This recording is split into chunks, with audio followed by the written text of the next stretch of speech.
which can't be overrated for any economic sector.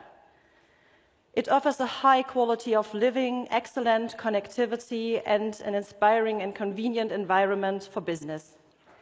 Frankfurt's application for the ISSB had been broadly supported by the State of Hesse, the federal government of Germany, the European Commission, the European Parliament, and the European Central Bank. I also, once again, want to thank all the 180 supporters from the fields of industry, finance, science, and civil society for their outstanding commitment to our common goal to bringing the ISSB to Frankfurt. The success story of ISSB is a perfect reference to Frankfurt striving for attracting the future AMLA, the Anti-Money Laundering Authority. The EU member states have agreed to implement the Anti-Money Laundering Resolution.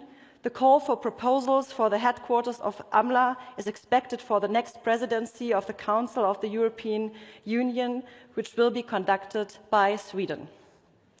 With gaining ISSB as a further important financial institution, Frankfurt has a strong position as a financial center and will keep on striving for the AMLA. Now I guess you are keen on hearing the views of our prominent hosts and speakers. Thank you very much for your attention and have a successful event today. Thank you very much.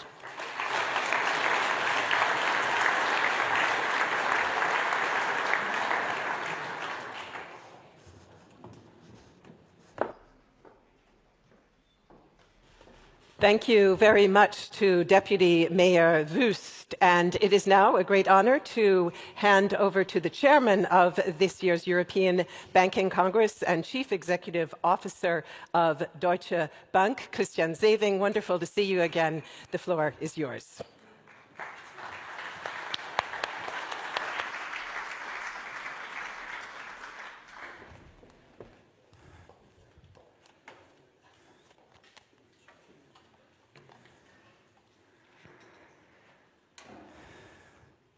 President Lagarde, Deputy Mayor Wüst, ladies and gentlemen, I also would like to extend a warm welcome to you here at the Alte Oper in Frankfurt on behalf of Deutsche Bank and our three co-hosts, BNP Paribas, Commerzbank and HSBC.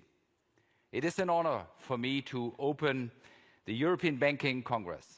As we just heard, this year marks the 32nd edition of the EBC, and there have been several congresses which happened at times when the world economy was in upheaval.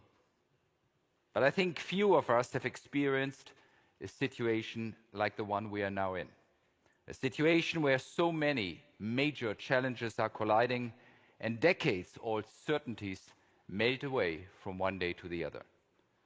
The terrible war in Ukraine, with all its human and economic implications, the global spike in inflation, which is threatening economic prospects, but also social cohesion, the significant disruptions in supply chains and trade flows, these are all shifts that we need to manage collectively here in the room, but also outside this room. And that's why the title of this year's Congress, Coping with Transformational Change, is so apt. Yet, transformational change entails more than solutions to the current crisis. It actually calls for new foundations for European future economic success and our prosperity in the long term. It is about ensuring Europe's long-term competitiveness and its leading role in the global economic order. And that means halting the downward trend we are currently on is one task. Over the past 20 years, the EU shares of global GDP has fallen by a quarter in purchasing power parity terms. It now stands at around 15%, behind the US at 16% and China at just under 19%.